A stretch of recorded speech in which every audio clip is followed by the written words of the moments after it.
दोस्तों, अगर आपको मेल एक्सेसरी ग्लैंड इन्फेक्शन है और आपके डॉक्टर ने इसको डायग्नोज कर लिया है, इसका ट्रीटमेंट स्टार्ट किया है, बट उसके बावजूद भी अगर आपका स्क्रोटल पेन या गोलियों का दर्द जा नहीं रहा है, तो इसके लिए आज ये वीडियो देखना बहुत ज़रूरी है। क्योंकि सबसे पहली बात तो ये है कि जब भी एपिडेमाइटिस की रिकवरी होती है तो एपिडेमिस तो बहुत जल्दी भर जाता है दवाइयों से, और इसको चेक करने के लिए कि ये इन्फ्लेमेशन कम हो गई कि नहीं, इन्फेक्शन कम हो गया कि नहीं, उसके लिए आपको डॉक्टर चेक करेंगे, है ना। और चेक करने के बाद अगर दबाने से वहाँ दर्द वापस नहीं होता तो ये बात तो तय है कि आपको एक रिकवरी के प्रोसेस पे डॉक्टर ने डाल दिया है। लेकिन फिर भी दर्द होना, स्पेशली नीचे के हिस्से में खिंचाव होना और जांघों में दर्द होना, नसों का दर्द जिसे हम कहते हैं, ये बहुत कॉमन है। और इसका रीज़न ये है कि जो एपिडेमिस है वो तो भर जाता है, पर जो नसें हैं वो भरती नहीं है, क्योंकि उसमें समय बहुत ज़्यादा लगता है। क्योंकि नसों के भराव का जो प्रोसेस है उसको हम वेलेरियन डिजेनरेशन कहते हैं, अलग तरह का प्रोसेस है। पहले पूरी नस खत्म होती है, फिर पूरी नस को दोबारा बॉडी बनाती है।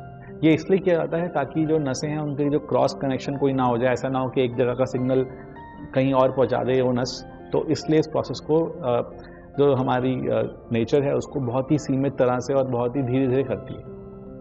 तो दोस्तों, सबसे पहले डिफ्रेंशिएट ये करेंगे डॉक्टर कि ये जो दर्द है वो ऑनगोइंग इन्फ्लेमेशन यानी कि अभी भी इन्फेक्शन या सूजन है उसकी वजह से है, या फिर सिर्फ नसों के भराव का दर्द है जिसको हम हीलिंग पेन कहते हैं। अगर फर्ज करें कि अभी भी दबाने से दर्द है यानी कि वहाँ पे एक्चुअल इन्फ्लेमेशन चल रही है, तो फिर दो चीज़ें हैं जो हमें सोचनी होती हैं। जो कारण डॉक्टर ने ढूंढा था इस मैगी के लिए या मेल एक्सेसरी ग्लैंड इन्फेक्शन के लिए, क्या वो कारण ठीक हो चुका है या वो कारण अभी भी परसिस्ट कर रहा है। जैसे कि अगर पेशाब का रीज़न था कि पेशाब गोलियों में जा रहा था, तो क्या वो अभी भी जा रहा है या वो पेशाब वहाँ जाना बंद हो गया है। दूसरी बात ये कि अगर ये सब कुछ ठीक हो गया है तो क्या गलत कारण तो नहीं पकड़ा हमने, कहीं ऐसा तो नहीं कि ये ट्यूबरक्लोसिस का पेन हो या इसमें एंटी फंगल्स की ज़रूरत हो या एंटीवायरल मेडिसिन की ज़रूरत हो, या फिर ये न्यूरोजेनिक पेन हो यानी कि रीढ़ की हड्डी में कहीं नस दबाव होने से ये हो रहा हो और ये एपिडेमाइटिस का सिर्फ ना हो। तो इन सब चीज़ों को डिफ्रेंशिएट करना बहुत बहुत ज़रूरी है। और सबसे पहला स्टेप, अगर ये यूरिन की रुकावट की वजह से माना गया है एपिडेमाइटिस, तो ये देखना है कि यूरिन का फ्लो अब कैसा हो गया। आमतौर पे हमने पहले भी यूरोफ्लोमेट्री के बारे में अलग वीडियोस में चर्चा की है, और यूरोफ्लोमेट्री का एक पर्टिकुलर पैटर्न होता है।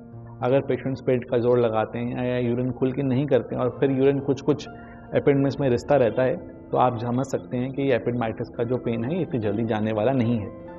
तो दोस्तों, सबसे ज़रूरी है इस कारण को ठीक करना, और ऐसे में फिर या तो दवाइयाँ बढ़ाई जाती हैं जो यूरिन के रास्ते को खोलने की दवाइयाँ हैं, या कोई दूरबीन की जांच या और कुछ जांच से चेक किया जाता है कि ये जो रुकावट है ये ठीक क्यों नहीं हो पा रही।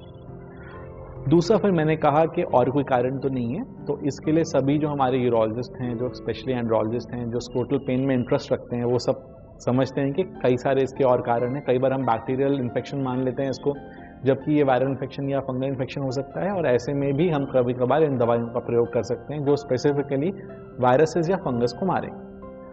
अगर ट्यूबरक्लोसिस है तो वो एंटीबैक्टीरियल, एंटीवायरल या एंटी फंगल दवाइयों से नहीं जाता, उसके लिए अलग कुछ इनडायरेक्ट एविडेंस लेने पड़ते हैं, अलग टेस्ट होते हैं, और फिर डॉट्स के द्वारा इसका इलाज किया जाता है। यानी कि टीबी की एक दवाई काफ़ी लंबे समय तक खाई जाती है, जिसके बाद पेशेंट्स को रिलीफ आ सकता है। और ट्यूबरक्लोसिस भी एक काफ़ी आम कारण है एपिडेमाइटिस होने का, तो इसलिए ट्यूबरक्लोसिस पे तवज्जो देना भी बहुत ज़रूरी है।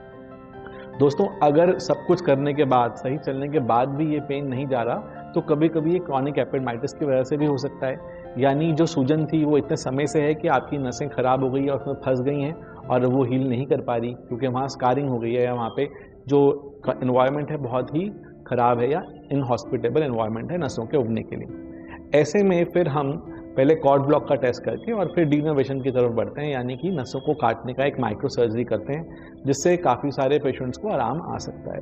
बट ये एक बहुत ही रेयर स्टेप है, हज़ारों में से किसी एक को इसकी ज़रूरत पड़ सकती है। तो मैं आशा करता हूँ कि इस वीडियो से जानकारी मिली होगी कि क्रॉनिक स्क्रोटल पेन में अगर डायग्नोसिस बनने के बाद भी ठीक नहीं हो रहा है तो हम क्या क्या स्टेप्स उठा सकते हैं। और उम्मीद है कि इस वीडियो से आपको कुछ और जानकारी मिली होगी, और कुछ सवाल हों आपके तो आप ज़रूर हमें ईमेल कर सकते हैं। हम कोशिश करेंगे कि उनका जवाब आपको ज़रूर दें।